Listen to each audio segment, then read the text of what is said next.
প্রয়োজনীয় সংস্কার শেষে একটি অবাধ, সুষ্ঠু ও নিরপেক্ষ নির্বাচনের মাধ্যমে দেশের মালিক জনগণের নির্বাচিত প্রতিনিধির নিকট ক্ষমতা হস্তান্তর করতেও অন্তর্বর্তীকালীন সরকারের প্রতি আহ্বান জানান তিনি।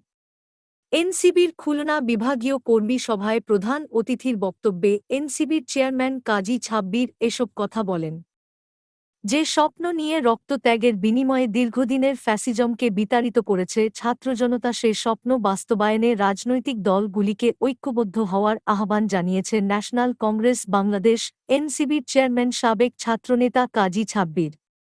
খুলনা জেলার আহ্বায়ক ও এনসিবির প্রেসিডিয়াম সদস্য কবি হাফিজুল ইসলামের সভাপতিত্বে অনুষ্ঠিত কর্মী সভায় অন্যান্যদের মধ্যে বক্তব্য রাখেন এনসিবির মহাসচিব ইকবাল হাসান স্বপন, ঢাকা মহানগর দক্ষিণের আহ্বায়ক আবুল বাশার, কেন্দ্রীয় নেতা অ্যাডভোকেট মেহেদী ইনসার, ফরিদুল ইসলাম আকাশ সহ প্রমুখ। আসসালামু আলাইকুম। আমি অত্যন্ত গর্বিত।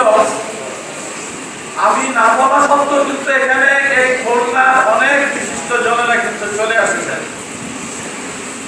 শাশুর রহমান মীরা ভাইকে দেখে আমি অত্যন্ত খুশি হয়েছি। আবু আসলাম বাবু ভাইয়ের পরে উঠে কিন্তু কথা কোনোদিনও কথা হয় নাই। আবু আসলাম বাবু ভাই এখানে আছেন।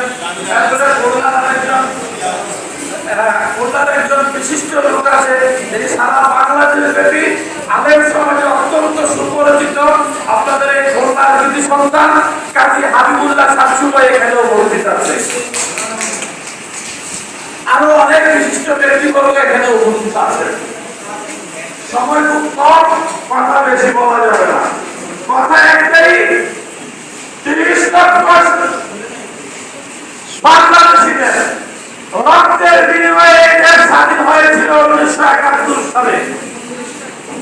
আমরা একটি রাষ্ট্রীয় স্বাধীনতা পেয়েছিলাম, কিন্তু আমাদের মানুষের স্বাধীনতা কিন্তু আমরা পাইনি।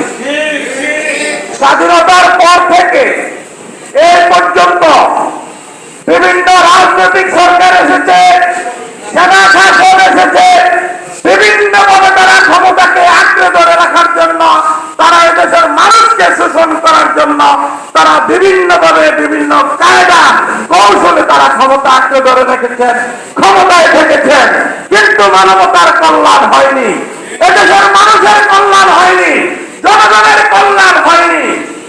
মানবতার কল্যাণ, মানবতা জনকল্যাণ বিনষ্ট করেছে। সর্বশেষ বিগত ১৫ বছর যাবৎ যারা ক্ষমতা আঁকড়ে ধরে রেখেছিল, একজন শেষ পর্যায়ে যখন দেখছে